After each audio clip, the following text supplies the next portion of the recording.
Olá, turma! Professor Clívio aqui com vocês para mais uma aula de ciências. Prepara teu material que essa semana nós vamos estudar o capítulo 3, a evolução dos seres vivos.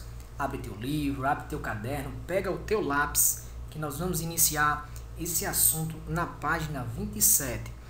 E nesse capítulo nós vamos estudar os fósseis, ou as principais evidências da teoria evolutiva, melhor dizendo, as teorias da evolução e entender como se dá o processo de formação de novas espécies. De modo que aqui nós vamos conceituar e relacionar criacionismo e fixismo, comparar os seres vivos em sua anatomia e embriologia, reconhecer a importância dos fósseis no estudo da evolução dos seres vivos, identificar Lamarck como um dos pioneiros na adoção da ideia do transformismo, da evolução, e por fim anunciar e aplicar a teoria de Darwin sobre a evolução por seleção natural, tendo como principal fator mostrar também aqui como se dá o processo de formação de novas espécies.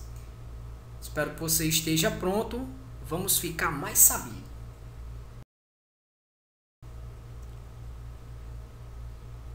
Você já deve ter percebido que na natureza do planeta Terra a quantidade de espécies de seres vivos é muito diversificada. Há milhares de seres que podemos ver e seres que não conseguimos ver, seres comuns, até mesmo a nós, seres um pouco diferentes, seres incomuns, além de todos os que ainda nem conhecemos. Então, como explicar tanta complexidade, pessoal? Como explicar, por exemplo, o ornitorrinco? Ele põe ovos, mas também mama. Vive bem na água, com nadadeiras, e bem na terra com garras. É carnívoro e também tem esporões nas patas, com veneno até para se proteger das suas presas. Mas afinal, o ornitorrinco é peixe, é cobra, rato, pato, enfim. Como explicar a sua natureza?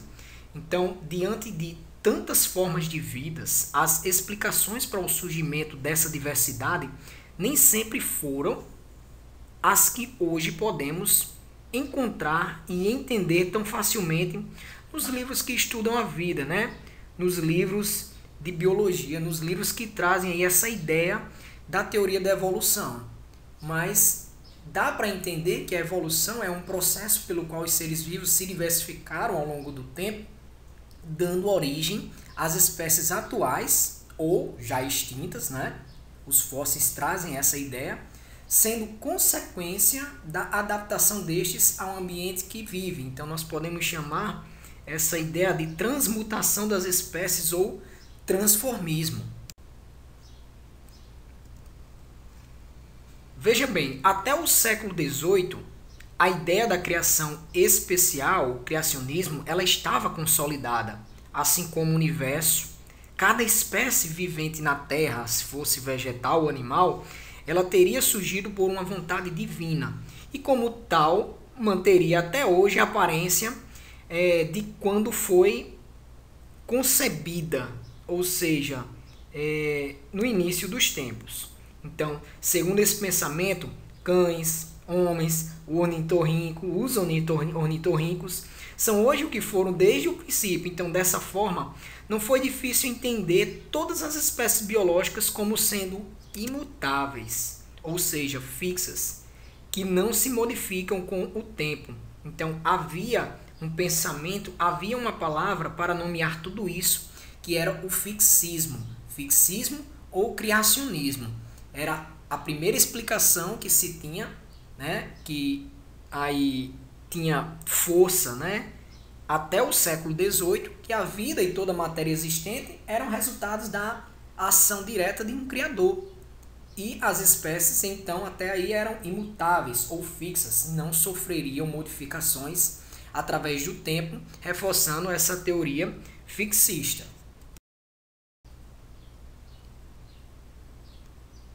Porém, vieram os duelos de pensamentos, de ideias entre criacionismo, a ideia que eu acabei de mostrar para vocês, e o evolucionismo. Então, hoje o nosso objetivo é entender as ideias da evolução, o evolucionismo, e deixar em stand-by aí um pouquinho o criacionismo, certo?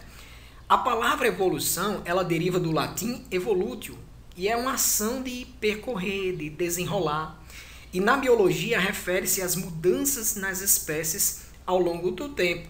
Então, uma outra explicação para a origem da variedade dos seres vivos foi surgindo fruto de uma observação científica da realidade da espécie, ou seja, da transmutação que aquele ser podia passar, ou o transformismo.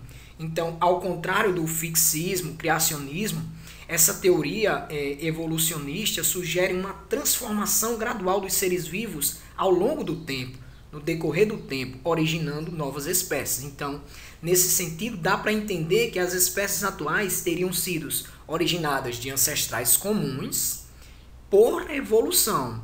Então, se a gente pegar como exemplo o ornitorrinco, seria um parente muito distante de outros animais. Por isso que ele tem características tão comuns a uns ou a vários. Então, apesar desse pensamento datar de muito mais tempo, só foi no fim do século XVIII que a ciência reuniu dados para conseguir explicar. Só para você ter uma ideia, né, o método científico alega que aqui estão os fatos. Então, que conclusões nós podemos tirar desses fatos? As semelhanças entre o homem primitivo e o Homo sapiens, só para você ter outro exemplo, são algumas das evidências da transmutação, né? O ornitorrinco é mamífero e, apesar de possuir bico e nadadeiras, ele pode medir 40 a 60 centímetros. Então, ele tem adaptações, e isso reforça a hipótese da transmutação, que sugere mudanças com o passar do tempo. Ela só é possível de ser defendida com observação e demonstração, como a imagem aí no canto está dizendo, né? É o método científico. Então, nós vamos ver a partir de agora as principais características dos seres vivos observadas pelos estudiosos, né? As teorias evolutivas, que são entendidas como evidências da evolução.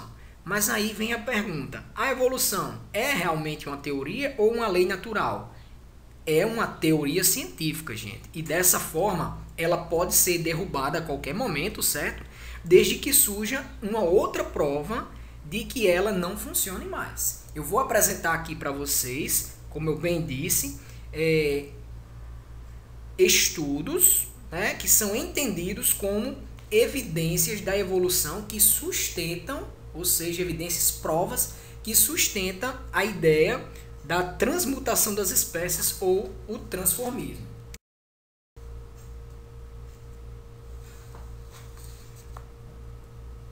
Então, ao longo do tempo, a ciência ela conseguiu reunir provas, conseguiu reunir evidências para provar que esse fenômeno da evolução aconteceu, né?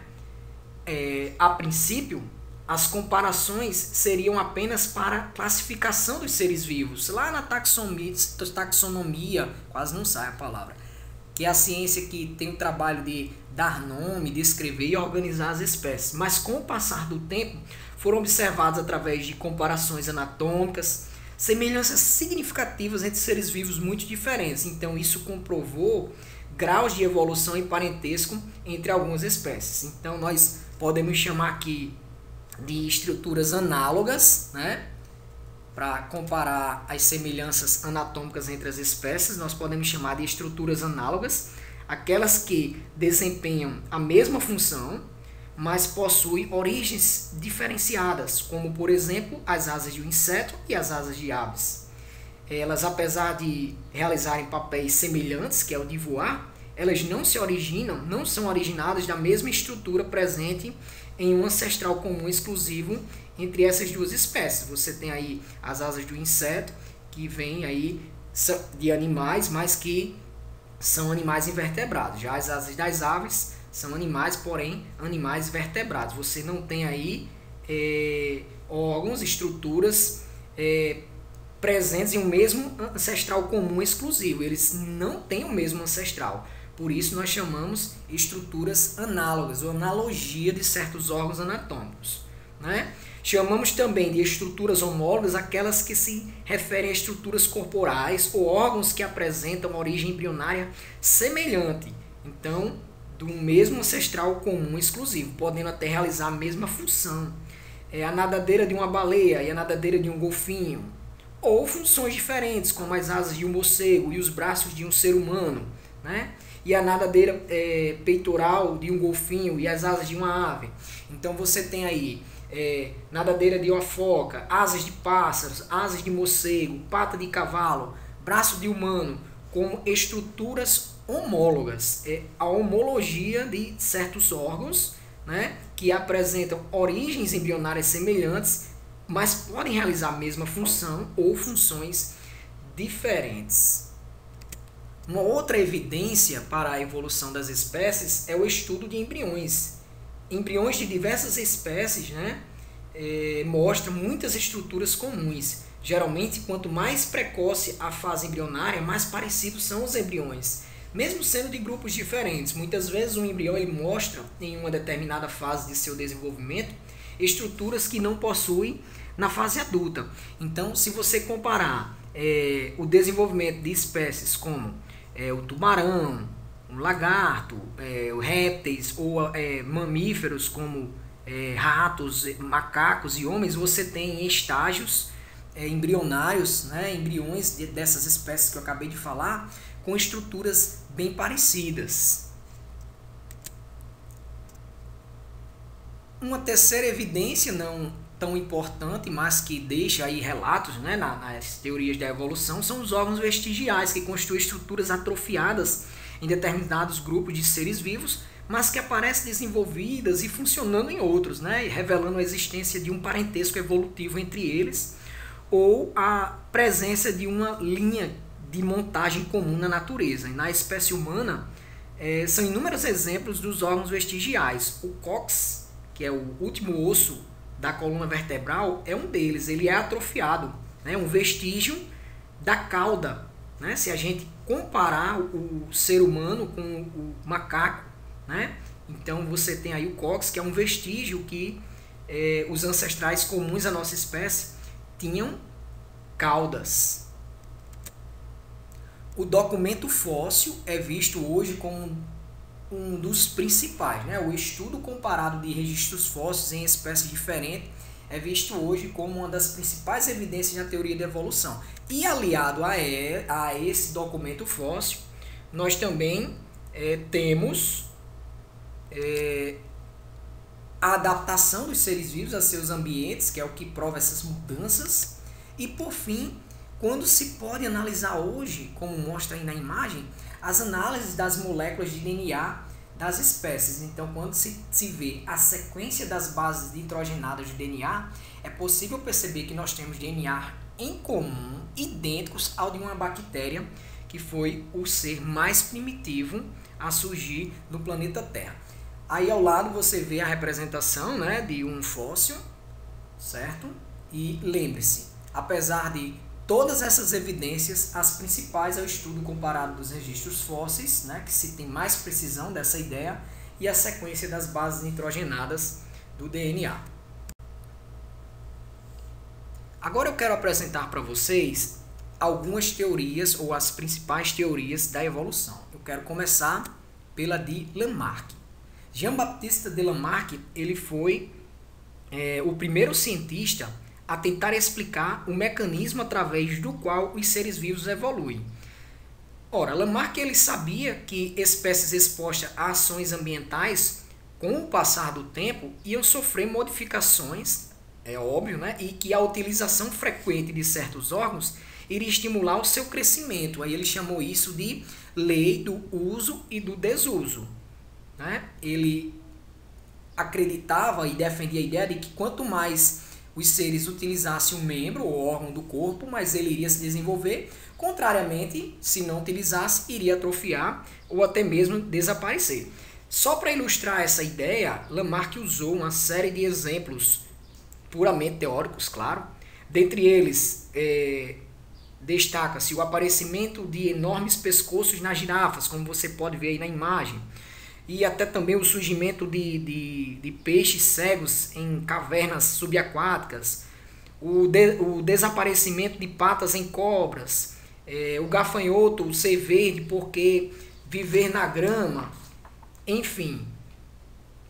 Segundo essa teoria, as girafas, né, elas tinham pescoços curtos, a ideia mais, digamos assim, badalada, né, na comunidade científica sobre essas ideias de Lamarck, mas quando as girafas precisavam esticá-los para comer em altas copas, né, comer o fruto, por exemplo, o alimento, e era através do uso contínuo, desse alongamento, que ele foi adquirindo essa característica e passou a ser transmitida para os seus descendentes. E aí surge a segunda lei, né, que é a lei da herança dos caracteres adquiridos, ou seja, a transmissão aos descendentes das características que aquela espécie adquiriu ou perdeu. E mesmo após várias gerações foi permanecendo. Então, portanto, segundo Lamarck, a adaptação ocorreu pelo uso frequente dos órgãos, sua primeira lei, e pela transmissão desses caracteres adquiridos, né, que é a sua segunda lei. É sempre bom lembrar, pessoal, que as teorias de evolução das espécies jamais afirmam que as mudanças definitivas decorrem de um dia para o outro ou de um único indivíduo e assim por diante, né? Mas em um espaço de tempo e em uma confluência de fatores e variáveis difíceis de se medir e até mesmo de se explicar, certo? Só para você ter uma ideia, esse princípio, né? Essa ideia, primeiramente, é correta quando aplicada ao indivíduo. Lamarck ele acreditava que essas características adquiridas eram transmitidas à prole, aos filhos. Assim, os filhos de um homem que ficou moreno pela exposição ao sol nasceriam morenos. Assim como também o filho de um homem que desenvolveu bem seus músculos, ele adquiria, por sua vez, uma melhor estrutura muscular. E nesse ponto, Lamarck estava totalmente errado, certo, gente? Só para você pensar comigo, o hábito de colocar argolas no pescoço por parte das mulheres de algumas tribos asiáticas promove o crescimento dessa estrutura, né? Alongamento do pescoço, representando nessas comunidades um sinal de beleza. Dessa forma, temos que as crianças, filhos dessas mulheres, já nasceriam com o pescoço maior, como visto que essa é uma tradição secular nessa aldeia. Então, veja só, a afirmação acima, ela pode ser considerada como defensora da ideia de Lamarck, né? Se você parar para pensar. Porém, o pressuposto mais importante e válido de Lamarck foi a noção de adaptação. Ele reconheceu que os fatores ambientais determinavam alterações em certas características dos indivíduos. Então, ele traria a ideia de que essas alterações provocadas pelo ambiente modificador possibilitariam uma melhor adaptação a essas condições ambientais. Agora vamos entender um pouco que após Lamarck veio o pensamento de Darwin. Darwin foi outro cientista que ele tentou explicar a evolução, né? E foi aos 22 anos fez uma viagem ao mundo. Ele embarcou, né, como biólogo no navio Beagle, né, um navio inglês, para empreender, né, ou seja, uma viagem ao redor do mundo que ficou muito famosa, mas que com essa viagem ele conseguiu explicar. Então, em 1836, quando Darwin voltou à Inglaterra, ele estava de posse de grandes informações sobre a origem das espécies. E ele ficou conhecido como o evolucionista, ou seja, sua teoria explica por que os seres vivos possuem adaptações, possuem características que facilitam sua reprodução e sobrevivência no ambiente em que vivem. Então, após muitos estudos, Darwin concluiu que todas as espécies conhecidas tiveram suas origens no passado, quando seus ancestrais conseguirem sobreviver adaptando-se às mudanças do meio, ou seja, evoluindo, né? Para ele, essa mutação ocorreu naturalmente. Os seres que são fruto dessas mudanças possuem capacidade de maior se adaptarem e sobreviver e, por sua vez, dar origem às outras espécies. Então, assim, para o evolucionismo, os seres estão em constante mutação, isto é, transformação. E a natureza ela tem seus mecanismos de seleção natural, os quais os mais adaptados sobrevivem, enquanto os menos adaptados tendem à extinção. Então as ideias de Darwin elas podem ser resumidas em 2 pontos. O primeiro é os organismos apresentam variações hereditárias e, portanto, transmissíveis. E o segundo é os organismos vivos têm grande capacidade de reprodução. Apesar disso, já que o suprimento alimentar é reduzido, poucos indivíduos chegam à idade de reprodução, certo, gente? Né? Por não ter conhecimento sobre genética, infelizmente, na época, Darwin nunca conseguiu explicar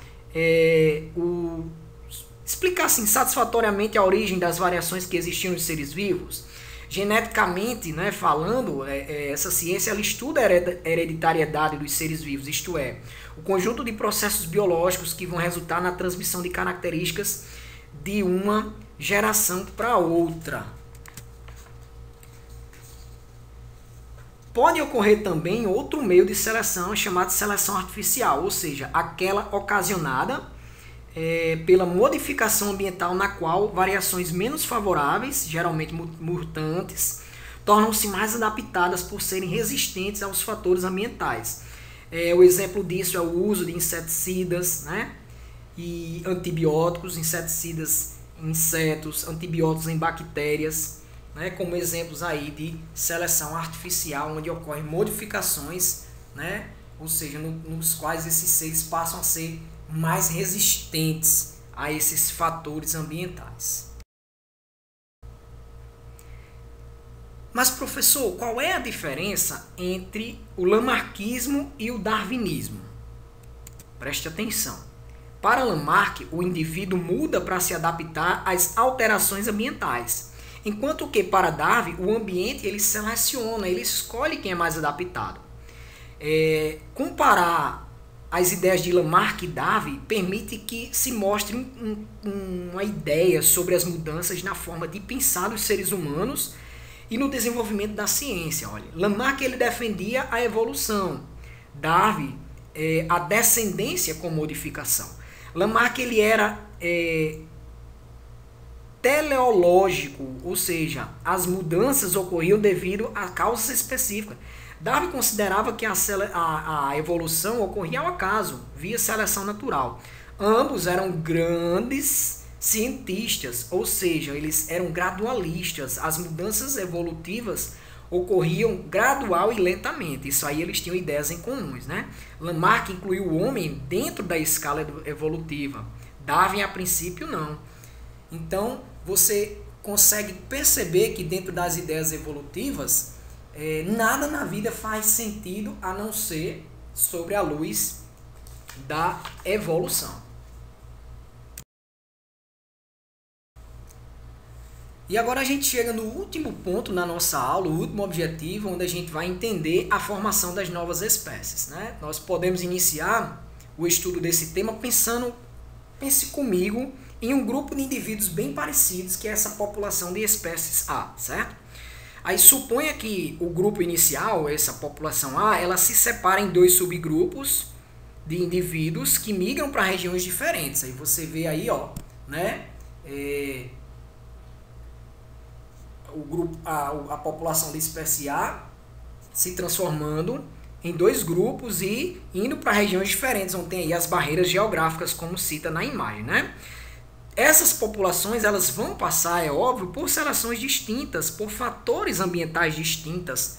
Eu estou tanto falando de tempo, né, analogicamente, né, como de fatores ambientais diferentes, chuva, sol, escassez de água, de alimento, né, já que existe diferença entre ambientes que a gente conhece, que os biomas, né, na ecologia, os biomas são diferentes, mas com o passar dos anos, as características genéticas dessas populações elas vão se modificar aos poucos. Então, dizemos que se estabeleceram diferenças entre 2 populações que vão passar a formar o que chamamos de raças geográficas, ou seja, populações alopátricas, né? Você vê aí a representação agora da população de espécie B lá em cima e agora uma outra população de espécie C totalmente diferente da população de espécie A. Então, quando duas populações ou espécies vivem na mesma área, a geografia ela chama isso de espécies simpátricas. Já quando grupos que vivem em áreas diferentes, elas podem ser chamadas de alopátricos. Então, as raças geográficas elas são mais facilmente reconhecíveis porque tem maior diferenciação. Então, são também chamadas de subespécies. Então, você tem aí duas subespécies, B e C, da população inicial A. Se, porventura, indivíduos de raças geográficas ficassem isolados por um grande período, como a gente está vendo aí de tempo, né? Pode ser que sua diferenciação genética fosse tão grande que, mesmo reunidos na natureza, não haveria possibilidade de cruzamento entre eles, né? E se estabelecia assim, gente, o que a ciência chama de isolamento reprodutivo, né? Agora você tem, mesmo que as populações se tornem simpáticas, que é o que a gente entendeu, né? Que passar a viver na mesma área, né? Mesmo que elas se tornem simpáticas, não ocorrerá mais troca genética entre elas por conta de vários tipos de mecanismos de isolamento reprodutivo, né, que puderam ser estabelecidos. Então, por esse motivo, apesar de vizinhas em um mesmo território, elas continuarão a evoluir separadamente. E é o termo especiação geográfica que explica a formação de novas espécies.